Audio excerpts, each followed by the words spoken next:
Mark, it's Bromley on Wednesday evening at Hayes Lane. Bromley's first season back in the EFL, of course. Our tickets are sold out. What kind of fixture challenge are you expecting from them?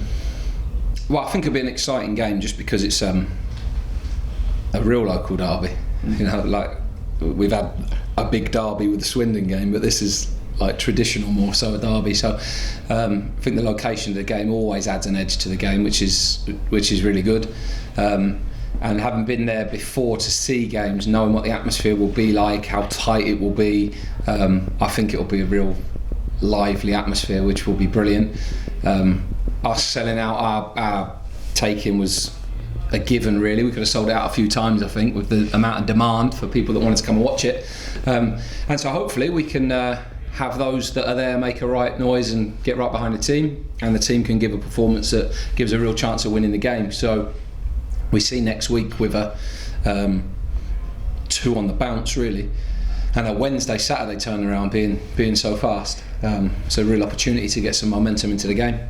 So we're looking forward to it, and hopefully there'll be an atmosphere that will really drive the players, and we can get back on a winning run. You've had a free week on the training ground following Saturday's game against Harrogate. How useful has that been to you? Not just have more time on the training pitch, but to get minutes into legs, practice games, loads that are injured. Yeah, I think for some of the boys it's been useful. Ones that are still catching up, really, because they missed large periods or are just coming back. So for some players it's been good. You can't get away from the fact it's a long break between games, and even the game moving to the Wednesdays, it makes it another shift. So it does become, we've almost gone back-to-back spells of quite big breaks, which right in the middle, like right in the heart of a season now, you wouldn't normally necessarily have. So those breaks will appear again when the real winter comes, I'm sure. So you just ride that out and try to get the balance right of, it gives you an opportunity to train hard, to work at the things you need to, but you have to be careful that you don't do too much as well, and you don't overtrain going into the game. You know, with that game and then the turnaround to Salford being so fast, and we'll be in all the way through the week next week, it just means that we're in a lot, which is fine, but you have to make sure that you do the right amount of work. So we've probably done a training session, 1 or 2 sessions where we're finished and the lads are coming off thinking, could do more. But what we want to make sure is that the can do more in their legs and in their mind is when the whistle blows at Bromley, and really ready to hit that game hard. So we've got a couple more training days in the build up to the game, which will be good for us, and it's been a good opportunity for us to really graft, to get the anger out of the system and to work on a lot of the things that we need to. Anyone coming back into the squad for Bromley? Anyone having to sit out? What's the situation? I think the only addition is Robbie McKenzie. He's trained all the way through, so he's good to go. Everybody else is as was. So yeah, Robbie in a good position. Armani probably a little bit worse than we thought, so we're probably a little bit further behind with him. We hoped he'd be this week, but on a second reading of his scan, the hamstring's a little bit worse. Probably just sets us back another week or 2 with him. And then boys like Aaron Rowe had an injection this week just to settle down something in his back, but he's trained a bit early part of the week and last week. He should be back into full training next week, so he's got a couple of days where he's not. So hopefully maybe back end of next week for Salford he might have a chance. If not, then hopefully the week after that. Ollie Hawkins was on the grass running today, so maybe a week or so before he returns to full training. And everybody else has been good. Lovely. Thank you, Mark. Matt, all yours. Bradley Dack just finally on the team news. He's another one who's had an injection, actually, who had the needles out this week. He's just again to settle down something around his knee, but he should be training again next week. So he did a little bit last week and went to Loughborough, and then he came back and trained for a day, and then he's had a little issue that just needs a bit of attention, so that's fine. Nothing big really, and he'll be back training again Monday. So again, how that goes I don't know, and how quickly we can get him in a squad I don't know, but obviously the sooner we can get some back-to-back training into him, that will help him. But I wouldn't expect to see him in the squad at all next week, and then we just see how his training goes. So there's still no sort of firm timeline on that, you're still having to wait and see? Yeah, and I think he's always one that timelines are really difficult. It's probably really similar with Josh Andrews in the fact that we never really had a timeline. We just play as we go and see how he goes. He's built up nicely, so hopefully Brad won't be too far behind that. In most other cases, they're pretty standard injuries, if you like, that you can put a bit of a time frame on. So we know where we are with most, and we're not too far away from having them all available. Sure. If I could just backtrack to Harrogate, I mean, obviously there was anger on and off the pitch, wasn't there, at the end of that game? Players obviously hugely frustrated, fans the same way. I won't say you like to see that, but was that what you expected from your players, and how has that sort of fed through the training that you've had since? In what sense from the players? Just the frustration, I suppose. At the end, you could see the body language, how I guess angry they were with the outcome. Well, yeah, I mean, you can't walk off the pitch happy or pleased with the level or the performance or the outcome of the game that we had control of. So you definitely would expect them to be angry and to be frustrated. You'd also expect them to be able to channel that. We're all old enough and wise enough to be able to just accept that people can say anything to you, but you're not allowed to say anything back. That's just the law of the game. So you just get your head down. The only place you can ever prove yourself is in your performances and with the results. So that's how that works. And in terms of supporters, like exactly the same as us, really. I think everyone was frustrated that that game. I watched back most games that weekend. It was one of them weekends. There'll be more of them where I think I said at the time every game was 0-0 at half time in the league. Lots of games were low scoring, some mad goals were scored. It was a day where it was probably the first game of the season for most where conditions were rotten, really, and that does have an influence on the game, but it doesn't mean that it can't go your way at all. Obviously you've got to try and make that go your way, and so we put ourselves in a good position in the game. But we've done that a few times now. We've put ourselves in a good position and not capitalised on it. So that's the biggest frustration. In the end, we weren't a forceful team when we went 1-0 up to try and get the next goal and put the game to bed. And we weren't a fierce team that stopped them from creating against us. So the game turned, and then we finished the game looking defeated and deflated and out of ideas and out of energy. And you can never accept that as a player, as a coach, as a manager, as a supporter at all. So yeah, absolutely, no qualm, no problem with people venting frustrations. I also believe, like, this is just as a bit of a football fan myself, if I buy a ticket to go and watch the team, in my head, my psychology is I'm 100% for my team until the final whistle blows, and if at full time I'm not very happy with it, then I have every right to say it. But throughout the whole game, like, you need people with you the whole time. So I think that's fine when it is like that at full time. And if it's ever unfair, I'll always probably bite back a little bit. I always try to be really honest with the feedback, and I often get credited for being honest until people don't like the things that I say, but you can't have it always. So sometimes I'll say things that people agree with, disagree with, do like, don't like. In the end, none of the talking stuff really matters. We've got to be better than that in larger parts of the game, and the consistency that we've got to find as a team has got to improve, because we've been up and down a little bit too much. We almost turned a corner with a couple of good performances, chipped away with some points, good cup performances, Blackpool, Stevenage, a win against Port Vale, and then you think, right, okay, we're turning the corner, now we've got to stack some results together, and we put ourselves in a position where we should have done, and then we didn't, and then it feels like, well, all of a sudden now the talk isn't about a decent few weeks where we started to turn the page a little bit. It's just how long the run's gone on, how many defeats it is in a certain amount, or how many wins it is in a certain amount of time. And you can't change the narrative in that moment. You can only change it with what you do next. So we've had some good meetings this week where there's been real honesty with everybody, and we've worked. The boys have worked really hard, and hopefully in the next few weeks we can find the formula that gives us a real good run going into January. I don't think it's the first time that you said about the group, about the players, maybe that some will come on the journey, some won't, whether you're here, whether you're not. Did that sort of reinforce that about individual players or in the Harrogate game, or am I taking that too far? No, I said to the players on Monday, often after the game you can be quite emotional with your feedback to people, to players and everything else. But the vast majority, if not everything I said to them after the game, I still believed on Monday, because if it was just sort of fact. And then I say silly things like, if I'm here or I'm not here, well, I am here and I will be here. So that won't change. But I think it's just natural that, of course, like no one likes to use the term, we've never used it, and I don't want to use it, because this season can be a successful season for us if we get it right, but it is a season of change too. Big change to staff, trying to create a new culture, trying to build something where it isn't every 6 months it changes, because that's nonsense for football clubs and doesn't work. and is very expensive, and you never build anything by doing it. So landing on a formula of these are the people that are going to run our club, and these are the people that are going to run our team, and this is how we're going to build, and this is what we're going to work towards. And sometimes it don't always look like that. You know, the team I talked about building in July isn't that at the moment, but that's okay. It will take some time to get there, and some will be able to do it, and some won't, and some won't want to. That's just natural. Everyone knows how football works. Things change. You get 2 opportunities in a year where that can happen. One's coming up, so we'll try to add to the squad and change the dynamic a little bit more if we can do. The players know that and would expect that and want to be challenging, so they want more good players around them. So that's normal, and I think it's normal that some will be part of that and some won't, and I think that's just natural. It's maybe the first time I've said it out loud, but it's actually just logic and fairly honest, really. I guess it was in context, wasn't it? After a disappointing defeat, the fans, people will read things perhaps more into than the occasion deserves.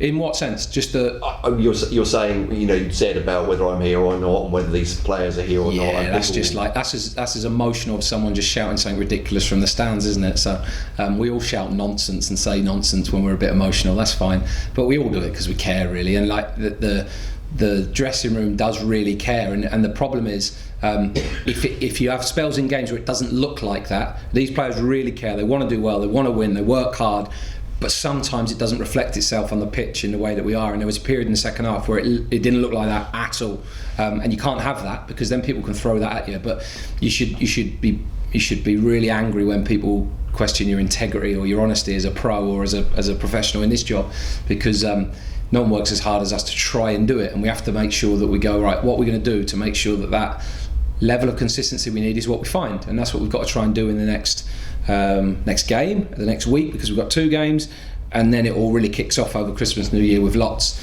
And that period is just an amazing opportunity to build quick momentum in a season with fast games. We can't do that at the moment. Obviously, with the Port Vale result, then not playing, now you look back, maybe that did harm us, but you can't say that. In the time, we felt great, we were doing well, we were training well. We've gone into the game, we were okay in the first half, we've got in front in the game, and then we've lost the game. And then this period feels like the longest break ever between a game, because you just want the next one to come really quickly. And soon enough we're going to have that in the next few weeks. We're going to have a lot of that coming. So hopefully the lads are up for it and can really roll the sleeves up and have a right go at it. Hasn't been typical, obviously, the way your fixtures have panned out, but Wednesday night at Bromley, it's a derby. It's their first one against the Gills in the Football League. It's going to be a big build-up for them, proper derby as well. What are you expecting from Bromley? Yeah, I'm really excited about the game. Those games are great because the atmosphere looks after itself. There's always a bit more edge and intensity to the game. Had a brilliant season last season. They're acquitting themselves well to the league. They were excellent at Walsall on Tuesday and conceded right at the death to draw a game they deserved to win. They play Sunday, a bit of a repeat of the playoff game, Solihull in the cup, hence our game moving to Wednesday. So they've got a really busy spell of game, and on one side you could say, wow, fatigue, but on the other side you say game ready, and the game comes around, you get momentum. So you never know which way that lands for you. The only thing we have to do is find a really good level, with the backstory that it's a big game for supporters, it's a big game for the story of the game, because it's a derby and the first one in a long period of time. But the reality is, all that aside, it's just a really big game for us off the back of the last one, and ahead of a run of games that we need to get points out of and get back to winning games regularly. And it's a tight ground. I was saying to Conor Masterson, he's not been there before. You've experienced football there before? No, not played there. I've been to watch one game there, so I've not played there before. That was when it was an Astro pitch a couple of years ago in the non-league. But yeah, like lots of the grounds, I think, from clubs that have gone through the pyramid a little bit are quite similar, quite humble and been built well, and they've developed it well. I think the facilities are good there. And so yeah, I think it will be it'll be an exciting game. It'll be one that you've got to be up for. You've got to be tough. You've got to be strong. You've got to have personality. You've got to make sure that you fight for control of the game. And that's what we'll have to do. We need the players to be really ready for that. And then if we can turn that into a positive result for us, and we want to take as many points as we can next week. It's a big week for us to try and keep attached to the clubs up above us, and make sure that when the year turns, we're in a healthy position. Just quickly on Bromley's league record at the moment, they've drawn their last 4. In fact, I think they've won 1 in 14. They've drawn a lot of games as well. Does that mean anything to you when you look at a side that maybe they can't get over the line, but maybe they're stubborn, or is it your analysis is probably a lot more detailed than that? No, I do think that's fair. That you can look for any pattern in a team, but you can have their record in mind, but you can't really plan for the game going like that from the start. So it just might be something that sometimes if a team is really good at scoring a lot of goals late in a game or conceding a lot late in the game, as the game wears on, it might be something that becomes more relevant in game. I'm not sure it's so much something you can prepare for in the build up to the game as such, but and you have to get that balance right of understanding the opposition and knowing what good looks like for us and finding that level. And the challenge is there for the players, like that we've got to make sure that we find a consistent level. We've got to make sure that the best of us comes to the party more often. Because we're capable of winning, and the difference between our best performances and our weakest performances is too big so far, and we have to close the gap quickly in order to get the results consistently that we need to be right in amongst it with everybody else. That's brilliant. Thank you. Mark, the manager, do you relish this sort of period once it comes at Bromley that you have so many games coming thick and fast, December, early January? Yeah, I mean it's brutal. But that is why we do it. You know, this time last year I wasn't in work. I was at a Christmas market in Amsterdam, I think, which was great. But I'd probably rather be doing what we're doing now. And when this time comes around, that you just go game. The turnaround is hard. The staff have to work incredibly hard to review games, analyse opposition, go again, and just sort of spit out that cycle time and time again. It starts to happen at a time where everyone else is really enjoying their life and winding down for Christmas, and it's like the opposite for us. So it is a I think in that Christmas period you see crowds go up, and the excitement around games around that Christmas period is big. So it is a period I really enjoy, despite it being a real challenging period. If you have a good spell in that period, there's nothing better, because it's easier for games to look after themselves when there's real momentum and energy around the team, and that's what we need to build up to. Yeah, I believe that was your only Christmas that you weren't in working football in your whole adult life, isn't it? Yeah, there was once I was manager where we were called off because of COVID. Yeah. So we missed a couple of games over that. I mean, I'll be honest, when we got that call on Christmas Eve, that was the best couple of days ever. That was unbelievable. Games off Boxing Day. Oh, shame. So that was pretty class. But actually, I do love Boxing Day games. I just think there's something about them, particularly if you're at home. We're not this year, which is a shame. But I do like those games, and I know that this period's going to be a bit different for us, because with one game moving for TV, it's impacted 2 or 3 other games really. And I guess the downside to that is that supporters' routine and coming to games on certain days that you're used to, like New Year's Day, goes out the window. But for us, we play sort of 5 in 17, 18 days, whereas most other teams in the league are playing 5 in 15, 16 days. So even those 2 days, it does buy us a bit more time between games, which we have to hope pays off for us. Football does move on pretty quickly, doesn't it? I think it's a year to the day. I think you lost your job at Cambridge. So I mean, from today to the last year, this time, it's very different looking ahead to December. Yeah, thanks for that reminder. It was actually yesterday, but I haven't got it in my diary.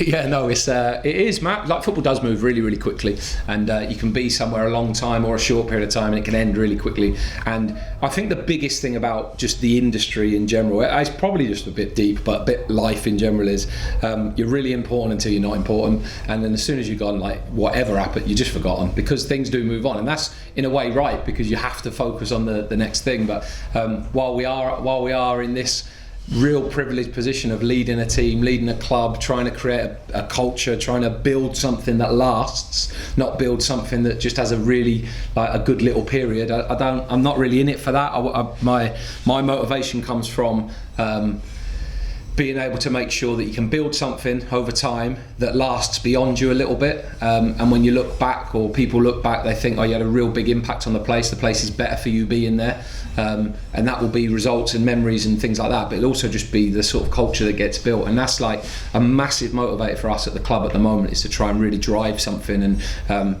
we can't get away from the fact that this last little period of time is a significant change for this football club in terms of ownership and everything else, and that just takes time to build away. And we're all really impatient. We want to win now, and we want to win in a certain way now, and we want to get out of this league really quickly. and that's what we'll try to do. But at the same time, we want to build something that lasts and that can sustain some success if we get it. And Matt was talking about, and yourself as well, changes in January that are likely to happen. Have you already sort of focused on where you think you need to strengthen in January, or is that something that will come along? No, yeah, definitely. I mean, that's a process that literally never stops, to be honest, the way we're set up. So obviously now with Hess, with the guys upstairs that sort of look after the day-to-day scouting, covering games, data analytics and things, that's a process that's always underway of like this window coming and the next one, in line with our own sort of depth chart. Who have we got internally? Which players have we got that we think might become more integral in the team over the next couple of months, next year or so? What's the best process and pathway for the younger ones and the developing players? If they're not ready to help us win now, how do we try to develop them so that they might be in a position to do that? Where are the gaps with contract expiries as to what positions might become available, which ones might we need to replace, who's interested in some of our players and where might the gaps form? How do we want to develop the team and where do we do that? How do we maybe lower the age profile a little bit? How do we become a more athletic team? How do we make sure that we continue being really hard to beat and a brilliant defensive record, but we improve at the top end of the pitch? That process is literally never stops. And then obviously I get more and more involved the closer we get and really hone in on the specifics of the type of players that we're chasing, where we feel we can really make a difference in the squad, and actually where you think you can make a difference and what you can actually do in this window, not always aligned. You might have an idea of, we think we can really strengthen in this area, this window, but if the players aren't available in that period, then you can't do that. So we've got to try and get the balance right of making sure that we do it sensibly, we do it in a sustainable way, we continue to evolve the squad. We were able to do that a little bit in the summer, but not massively, and that will keep going. And the challenge for the players that are here, some of whom will be out contract in the summer, is to show us they can take us where we want to get to, and so that's a process for them over the coming months. But for me is also to work out who else can we find that might help us, whether that's short term, January to the end of the season with a loan, or someone that might come in and really make a difference in January, or someone that we might add in January that may not have a huge part to play between Jan and the end of the season, but we see as a big part next year, and we can get ahead of the queue. So we've got lots of little ideas of how we might do it. I think everybody knows January is a really tough window. You can either get to January and become a bit desperate and just sign players because everyone else is, and think, we better add some players because there's a clamour to. But I don't want to do that. I only want to add if we can get better. Or you overpay massively just to make sure you get the player ahead of everybody else. But I don't think we should do that, and we need to get away from that. So there's lots for us to think about going into the window. We know that the squad, when everyone's fit, is quite big. We know we've got quite a few players in certain positions that can play there, and we'll probably have to have a little bit of trading going on to add. We probably need to lose as well. So we'll just see what interest comes up. The next month will be crazy. There'll be a million phone calls, and most of it will be nonsense. But hopefully by the time we get there, we're ready to go with a little bit of business. Hopefully by the end of January, we've made a slight tweak to the squad that enables us to get some freshness and try to come out of it stronger. That's always the aim. You mentioned pathway of players. Joe Baudet hasn't had so many minutes in the league now. Are you still happy for him to be with the first team squad at the minute, or are you looking at maybe sending out on loan in the new year? Yeah, I think that's probably fair. I mean, if it continues like this, where his minutes are low, then he has to go out on loan, because not only is it no good for his development, but it's an example of someone that might be able to do it for us somewhere down the line. He won't if he's not developing and playing. So I mentioned that in the summer. It's absolutely no shock to me that we're in this scenario where he's had a brilliant little spell and then he's eased off a little bit. He needs to go and play regularly all the time. I think I predicted it in June, and it's no surprise to me that that's the process. What we have also got is we have to have one club developed player in the 18-man squad, or we can't name 7 subs.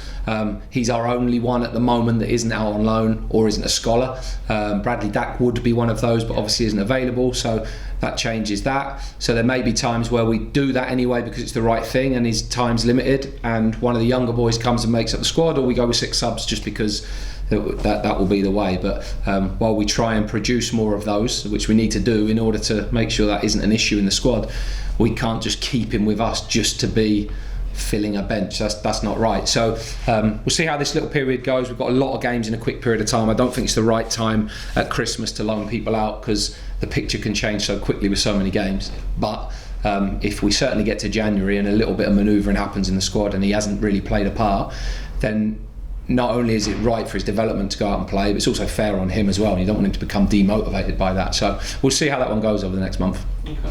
There's going to be senior players missing out, obviously, when you've got players coming back from injury. Is it right that Jacob and Johnny Williams were both just left out rather than injured?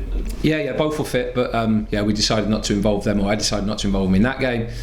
As we've seen before, that can change in an instant.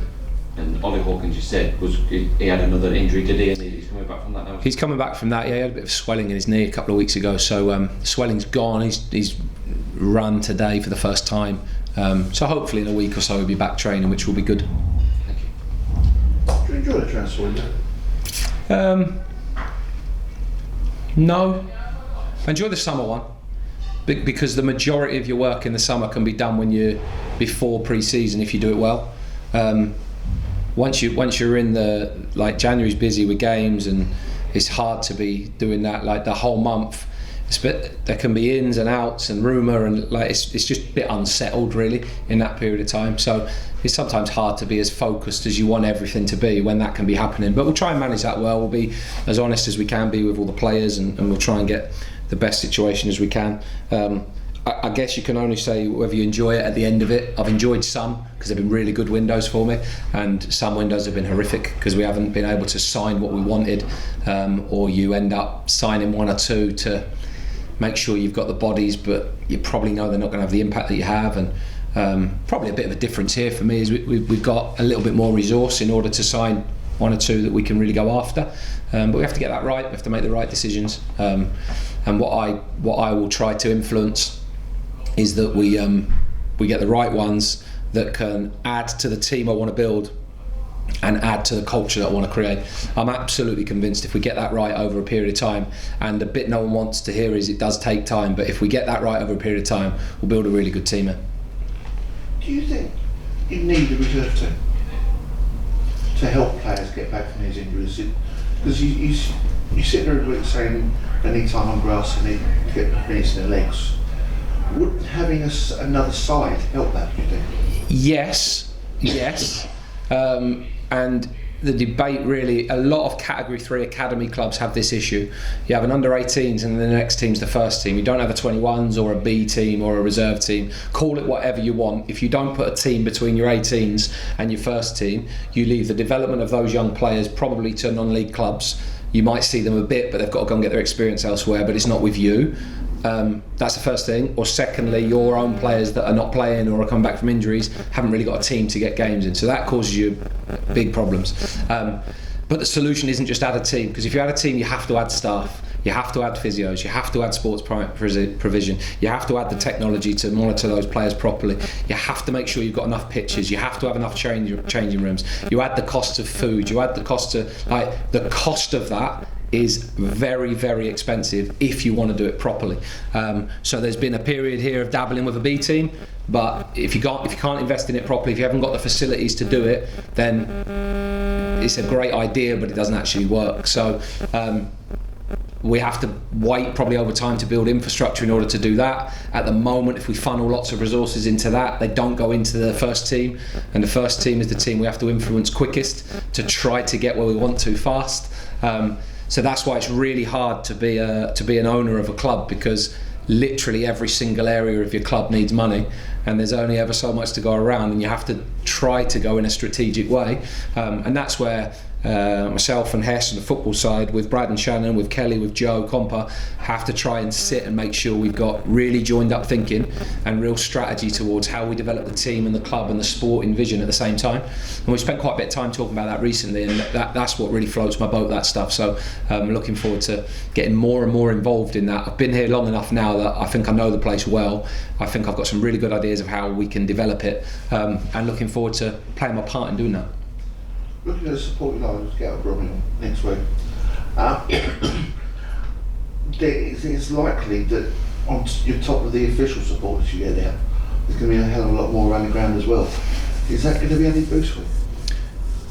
It depends what they're saying. I have no idea. Like, your own supporters in a ground making a racket and supporting your team, you can never go wrong with that. So hopefully we've got a real vociferous crowd that are really behind us, which, like most away games, you definitely see that. I think you always see that in away games. You get everyone's so close together. It seems to be like you can't beat away days as a fan. I always used to love them. So I'm sure that's a good one.